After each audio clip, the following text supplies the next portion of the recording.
Hi, I'm Cheng Thom, and you're watching Ask Kai Quickies, which is a saucy little title for a series of short videos in which I give you saucy little advice about how to do dating, sex, and relationship and live your best saucy little life.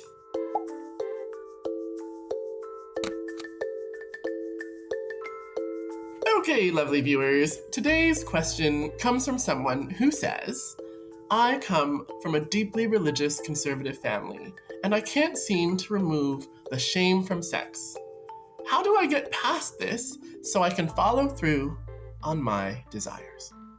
So, first of all, to our question asker, congratulations on recognizing that you have desires that you'd like to follow through on. I actually think that this is one of the first steps to getting outside of a sex-negative culture, either the dominant sex-negative culture that pervades our social world or specific sex-negative cultures that some of us experience. I, for example, grew up in an evangelical Chinese community, and there was a particular kind of sex negativity that imbued that particular cultural context. Our question asker might have their own particular cultural context. I think a lot, for example, about the various kinds of purity culture that exist out there in the world that say one should never have sex except for procreational purposes within the bounds of wedlock and all that other sort of thing.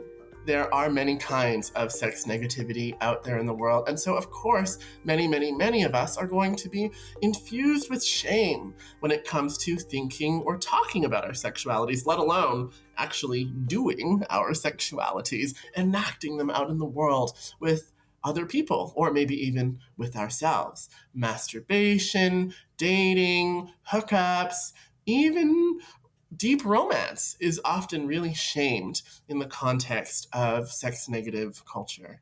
So how do we get past that in order to follow through on the desires that burn within us? I think, like any kind of internal struggle, part of this is thinking about ourselves as having conflicting voices or multiple parts within us. Within most people who experience sexual shame, which is to say, most people in the world, in this dominant culture at least, there is a part of us that says, I desire, I want to have sex of some kind, anyway.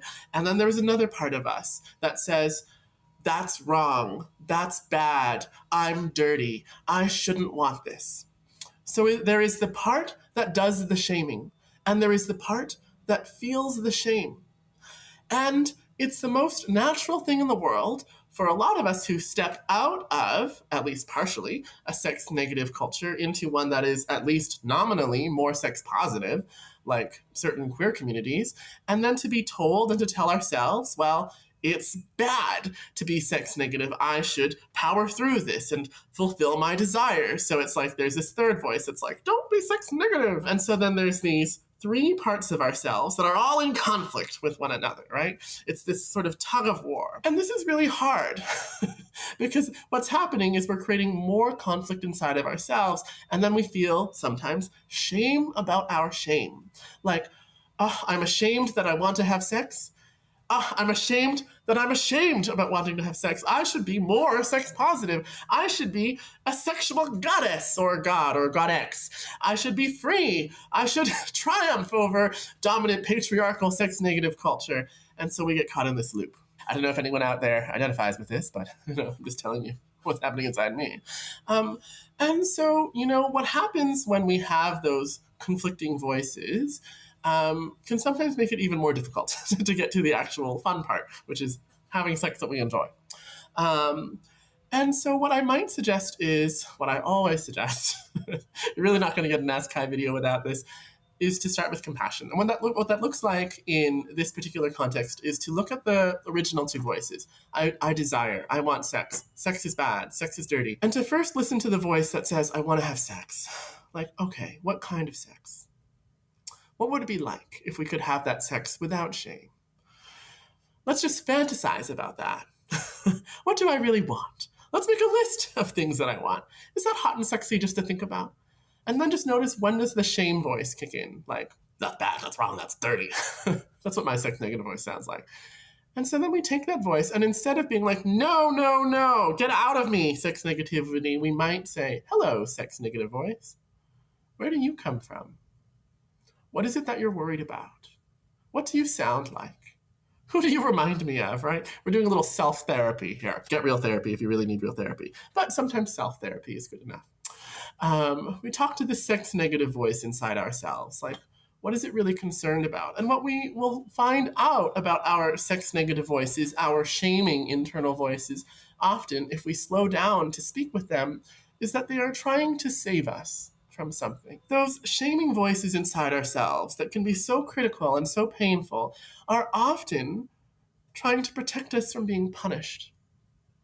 They are often trying to protect us from falling into quote unquote sin, if that's something that you were raised with. They are trying to protect us from going to hell, if that's something you were raised with. And so if we can look at that voice and say, okay, like ever since I was small, for a lot of us, I've been taught that this shame is the way to be safe and to be good, then we can have a little bit, the tiniest bit of appreciation, gratitude for this voice inside of us that says sex is dirty, sex is wrong. And if we extend that gratitude to that voice, if we're really with it and we're like, okay, there's a good reason for this shame being here, even if its actual ideas are wrong, its purpose is good, then often that voice softens and quiets down. And then the internal conversation becomes less, how do I push through my shame and get to the good sex, and more, how do I work with my shame and get to the good sex, right? What would my shame need in order to feel okay with dipping a toe into the pool of delicious sin, you know? And often that's going slower than we first imagined. Now, I don't know what our question askers' actual sexual desires are, but desire often begins with a feeling in the body, the spark of sensation, or with like a spark of fantasy. And we can access those things without actually doing physical sex with toys or people or even touching any particular body parts of our own. We can just have the fantasy. We can have that spark of sensation without doing anything. When we just have that little scoop of delicious erotic sensation, that might allow our bodies and our brains to acclimate to what it's like. It gives that shame voice a chance to experience sexual pleasure without being overwhelmed by sexual pleasure. And so it's like saying to that shame part of ourselves, look, we had a little bit of pleasure. Did the world end? Did lightning strike? Did anyone burst into flames? And usually the answer is no. And so then we take another little scoop. And then another little one. And I don't know where this metaphor is going. It's like a pool of sin. It's like a sin ice cream sundae. I don't really know. But we've consumed like an entire confection, you know, little by little, and had, you know, some nice sexual pleasure and also maybe some shame kick in. And we're able to move through that. And the more we practice pleasure in a way that is slow enough for us actually to integrate and really enjoy without being overwhelmed, usually the more our capacity grows. Sexuality and sexual pleasure is often a spiral for most people. We flow upward into pleasure and then we flow downward into pain or to shame or numbness or boredom even. That's to be expected. Often sex-positive cultures will say sex should always be good, all the time, 100% enthusiasm. Let me tell you, I have never had sex that is all good all the time, 100% enthusiasm.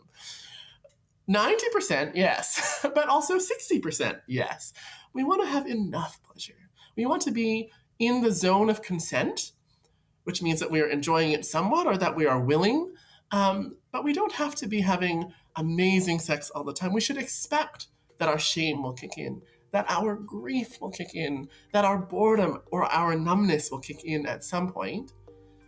And the idea here is to be ready for that, to welcome it and to be like, okay, my shame or my numbness or my boredom or my pain or my grief, they're telling me I need a break before I take another scoop of pleasure. And so when we work with that way of being, I think it's a little bit easier to practice movement through different kinds of sexual experiences. It's easier to accept ourselves for who we are and where we are. And it's easier to practice sexuality not as like this roller coaster that you have to force yourself to get onto, but more as this like gentle journey that is pleasurable, yes, and is also in a lot of ways about healing and moving through the pain of the past so we can get to the pleasure of the future. All right, lovely viewers, that's it for today. This has been Ask Kai Quickies. Don't forget to like, subscribe, and follow us on social media at Xtra Magazine.